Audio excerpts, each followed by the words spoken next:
Hello students, we have started our 10th chapter Dada Lekhraj, and some of the part of this lesson we have already read Dada Lekhraj. Who was Dada Lekhraj? He was a spiritual soul, and he was a man who sacrificed his life for the services of human being, and his thoughts of religion is different from others. He aware us a new thought of religion, that what is the religion in real way. So let's read next of it. The Guru often received more homage than the divinity, for the preacher's class claimed that it was Guru who led to one's union with God. उनके time में क्या था कि जो कुछ लोग जो अपने आप को गुरु मानते थे वो दूसरों से, श्रद्धालुओं से अपनी आगे आरती की थाली को घुमवाते थे और दंडवत प्रणाम करवाते थे उनसे। लेकिन जो गुरु थे, उन्होंने, जो दादा लेखराज थे, उन्होंने इस बात की कड़ी निंदा की, डिनाउंस्ड किया इस बात को, वो इसके अगेंस्ट थे, क्योंकि उनका मानना था कि कोई भी ह्यूमन बीइंग है ना तो वो गुरु हो सकता है और ना ही वो गॉड हो सकता है। The Guru often received more homage, वो कहते थे कि जो उस टाइम में क्या होता था कि जो गुरु था वो श्रद्धा, उससे किससे श्रद्धा ज़्यादा मिलती थी, जो देवत्व था उनसे ज़्यादा श्रद्धा दी जाती थी। For the preachers class claim that it was गुरु, और जब वो उपदेश देते थे, उनकी उपदेश की क्लासेस में क्या सिखाया जाता था कि ये गुरु ही है जो एक व्यक्ति को भगवान के साथ मिलाता है। But Dada denounce this practices in humus terms, लेकिन जो दादा थे उन्होंने इसकी निंदा की, इस बात की कड़ी निंदा की, स्पष्ट रूप से निंदा की कि कोई भी गुरु भगवान के साथ या कोई भी व्यक्ति वो गुरु या भगवान नहीं हो सकता। Dada said with all the emphasis on his part, उन्होंने पूरी तरह इस बात पर बल दिया that no man could claim the honour due to God, मतलब कोई भी जो व्यक्ति है वो अपने आप को भगवान के साथ कंपेयर नहीं कर सकता और ना ही उसके जितना सम्मान प्राप्त कर सकता है। He made all efforts to explain that no man could be called Guru because God alone was the truth. उन्होंने अपनी पूरी मेहनत लगा दी इस बात को बताने के लिए, ये एक्सप्लेनेशन की उन्होंने कि कोई भी व्यक्ति अपने आप को गुरु या भगवान नहीं कह सकता, क्योंकि इस संसार में सिर्फ एक ही सच्चाई है, वो है भगवान। He alone was knowledge and therefore he alone was dispeller of darkness and revelant of light. उनका कहना था कि सिर्फ भगवान ही है ज्ञान का भंडार, जो इस संसार में से अज्ञानता को दूर कर सकता है और ज्ञान से भर सकता है इस संसार को। दादा clarified that confusion that prevail because of the old age saying that it is Guru who preempts mankind, who are like Ron's elephant that run amok from straying from the straight and narrow path of truth. Dada said that only God is such a Guru, no human being is. तो वो कहते हैं कि जो old age थे, जो पुराने लोग थे, वो क्या कहते थे कि एक भगवान ही है जो भटके, एक गुरु ही है जो भटके हुए को राह दिखा सकता है, जिस तरह जो एक रुष्ट हाथी होता है या एक दुष्ट हाथी होता है जो कि भटका हुआ होता है और सीधा भागता रहता है, उसे अपनी राह का पता नहीं होता। उसी प्रकार जब एक इंसान इस दुनिया में भटक जाता है तो गुरु ही है जो उसे सही राह पर लेकर आ सकता है। पर दादा ने क्या कहा कि ऐसा कुछ नहीं है। कहते हैं the only God is such गुरु, की भगवान ही ऐसा गुरु है जो कि ह्यूमन बीइंग को सही राह पर लेकर जा सकता है, सीधे राह पर लेकर जा सकता है, सच्चाई के राह पर। Dada said that it is God who is the captain of the ship which takes one across the fearful ocean of life. Dada Lekhraj क्या कहते थे कि एक भगवान ही है जो हमारे इस संसार रूपी यात्रा से, उन्होंने शिप किसको कहा है, हमारी जीवन यात्रा को, और फियरफुल ओशन क्या है लाइफ का, हमारा ये संसार जिसकी हमने यात्रा करनी है। तो उन्होंने कहा कि एक भगवान ही कैप्टन है हमारी शिप का, जो कि हमें इस संसार रूपी भयानक महासागर से दूर लेकर जा सकते हैं, उसके पार लगा सकते हैं। It is God who applies the salve of divine knowledge to the eyes of devotees. ये भगवान ही है जो सही राह भर सकते हैं, देवत्व की सही ज्ञान भर सकते हैं डिवोटीज़ की आइज़ में, श्रद्धालुओं की आँखों में। जो भगवान के भक्त होते हैं उनकी आँखों में सिर्फ भगवान ही है जो सही राह को दिखा सकते हैं, देवत्व की सही ज्ञान भर सकते हैं। दादा therefore explicitly forbade all those who flocked round him to call or consider him a guru or god. दादा लेखराज ने स्पष्ट रूप से उन लोगों को मना किया जो लोग उनके आसपास झुंड बनाकर रहते थे और उनको गुरु या भगवान मानते थे, तो इस बात के बिल्कुल खिलाफ थे दादा Lekhraj.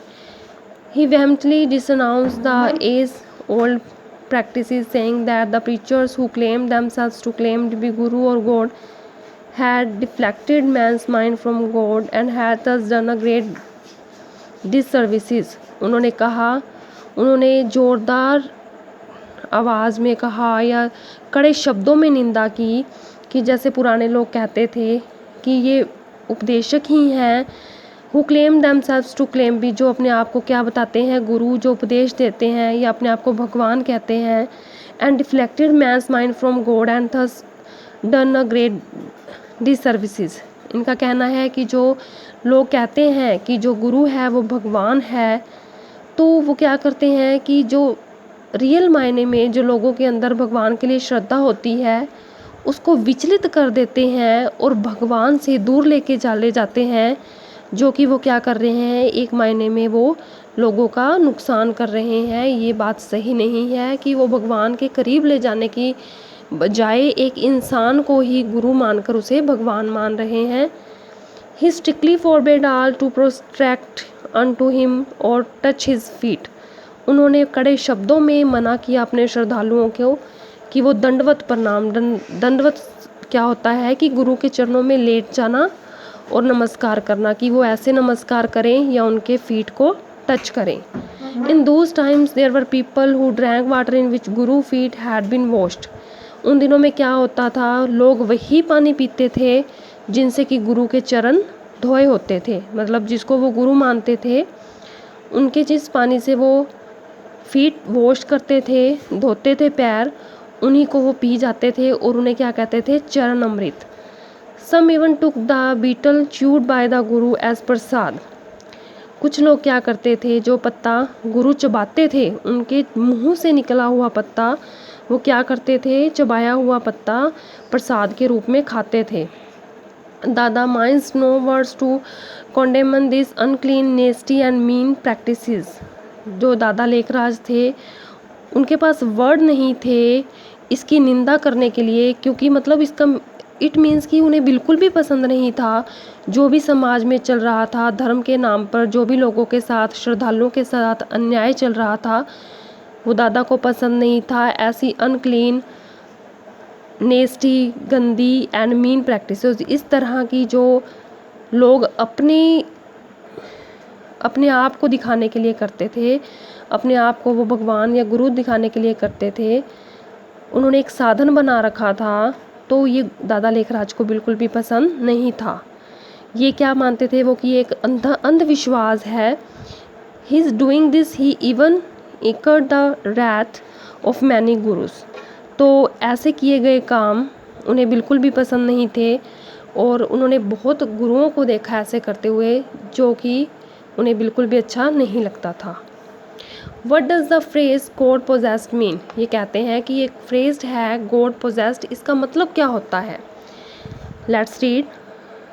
Dada explained that there were certain important truths that do not come through intellectual contemplation or through study of books. दादा ने एक्सप्लेन किया कि हमारे पास बहुत ऐसे सच हैं, certain important truths मतलब निश्चित महत्वपूर्ण सच हैं, that don't come through intellectual contemplation और थ्रू स्टडी ऑफ बुक्स, जो कि आध्यात्मिक चिंतन और बुक्स से पढ़ने पर नहीं मिलते। These truth of beyond are revealed by God. ऐसे जो ट्रूथ्स होते हैं of the beyond are revealed by God, ये भगवान के ही दिखाए हुए होते हैं। Who is beyond birth and death is above the wheel of time and worldly change, और ये कैसे सच होते हैं जो कि लोगों की समझ के परे होते हैं, बर्थ एंड डेथ, और किससे, जन्म और मृत्यु से परे होते हैं, और समय चक्कर से बिल्कुल भी परे होते हैं, और समाज की जो संसार के परिवर्तनों से अलग होते हैं। More over when irreligious hedonism, atheism, polytheism, untruthfulness, falsehood and violence prevail in the world, no one else can remedy the situation except God himself। तो वो क्या कहते हैं कि जब इस तरह की, जब अधार्मिकता, मतलब जब धर्म और ये मानना कि भगवान नहीं है, ठीक है, भगवान का कोई अस्तित्व नहीं है और एक से ज़्यादा भगवान है, जब इस तरह की बुराइयाँ, अनट्रूथ, झूठ, फरेब इस संसार में फैल जाता है, प्रबल रूप से अब इस संसार में फैल जाता है, तो सिर्फ इसका इलाज किसके पास होता है? भगवान के पास। इसके अलावा इस संसार में इन बुराइयों को कोई भी ख़त्म नहीं कर सकता। So for divulging the esoteric truth on transcendental questions, for teaching mankind the path of unadulterated knowledge and unalloyed rightness। तो उन्होंने क्या कहा कि भगवान की जो ऐसे सिचुएशंस आ जाती हैं तो भगवान के सिवा कोई भी उन सिचुएशंस के साथ नहीं लड़ सकता, और ये ऐसे जो सच होते हैं वो आध्यात्मिक रूप से for teaching Mankind the path of, तो इसमें क्या है कि इन बुराइयों से वही व्यक्ति उभर सकता है जो भगवान की सच्चे मन से क्या करता है? श्रद्धा रखता है, सच्चे मन से भगवान में श्रद्धा रखता है, और किसी भी तरह की कोई भी चापलूसी किसी की और के ऊपर नहीं कर सकता, या ये दिखावा करना कि हम किसी के लिए लॉयल नहीं हैं, हमारा किसी में फेद नहीं है, फिर भी हम फेद दिखा रहे हैं। तो ऐसा जो काम करते थे उनको, उनकी जो दादा लेखराज थे, उन्होंने बिल्कुल कड़े रूप से निंदा की। तो उन्होंने कहा कि भगवान उन आदमियों के जरिए इन बुराइयों को दूर करते हैं जो कि इन झूठ और फरेबों से परे हैं, उन लोगों को माध्यम बनाते हैं और संसार का भला करते हैं।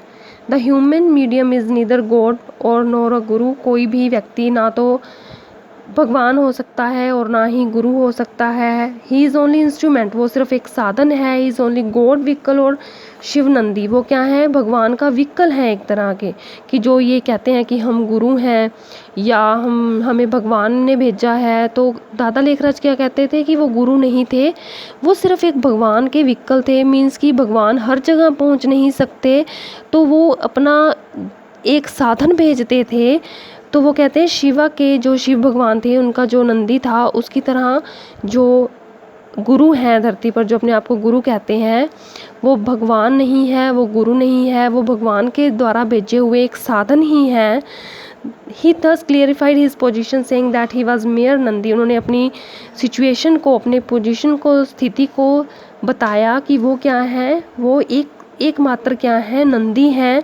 गॉड रोड हिम, भगवान उन पर चढ़ते हैं। God adopt his body to use his mouth, भगवान ने उसकी बॉडी को लिया है, उनकी बॉडी को, टू यूज़ हिज माउथ मतलब उनका माउथ यूज़ करने के लिए, so as to reveal the transcendental truths. किस लिए लिया है भगवान ने उनकी बॉडी को? कि क्योंकि भगवान एक है और वो हर जगह नहीं पहुंच सकते, लेकिन जो बुराई है वो सभी जगह है। तो भगवान ने उनकी बॉडी ली है ताकि उनके मुंह से खुद बोल सकें और धर्म का और अध्यात्म का सभी तरफ क्या कर सके? प्रचार कर सके। He himself also listen to God oral revelations and was thus a mere student and at the best the foremost amongst all student। अब क्या कहते हैं कि वो भी क्या हैं? भगवान को सुनते हैं, वो स्वयं भगवान को सुनते हैं, उनके द्वारा की गई आकाशवाणियों को सुनते हैं।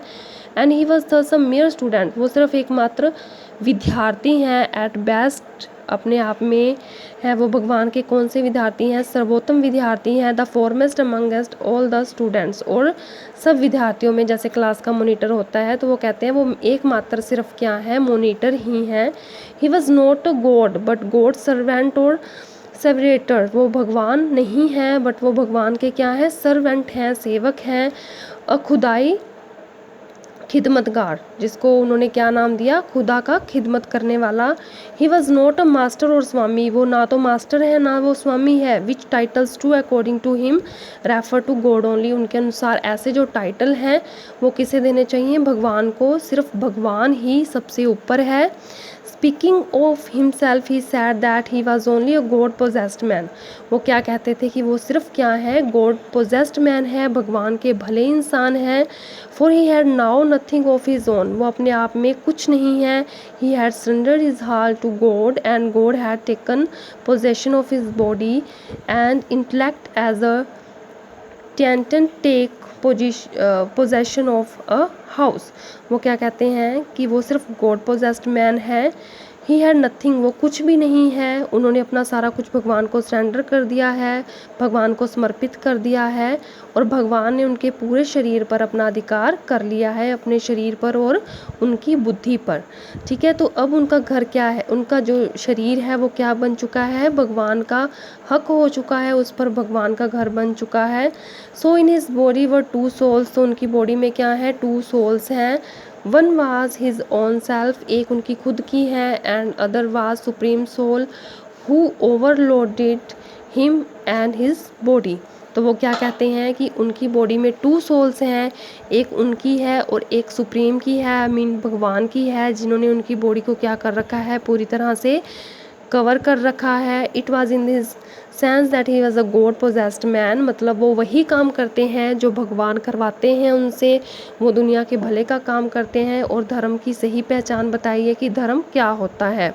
While it was he who suffered the infirmities on his body because of his karmic accounts, वो कहते हैं कि जबकि इट वॉज हु, कि वो ही उन्होंने क्या किया है, अपनी कमजोरियों की वजह से, ठीक है, अपने जो उनके जो कर्म हैं, उनके जो कर्म का अकाउंट है, मतलब उन्होंने जो कर्म किए हैं गलत या सही, तो वो क्या करते हैं, उनकी क्या है, अगर उन्होंने गलत काम किए हैं तो उनके लिए उसे क्या करना पड़ेगा, ये उनकी कमजोरियां हैं और उसके लिए उन्हें सफ़र करना पड़ेगा, पीड़ा सहन करनी पड़ेगी।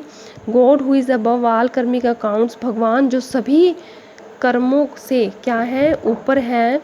Only made us use of his body and his oral organs so that it discourse onto the desires children the words of wisdom, वो कहते हैं कि गॉड जो भगवान है वो सभी कर्मों से क्या है, ऊपर है, उनके पास सभी के कर्मों का क्या है, लेखा जोखा है, और वही क्या कर सकते हैं, उन्होंने क्या किया है, उनकी बॉडी को लिया हुआ है।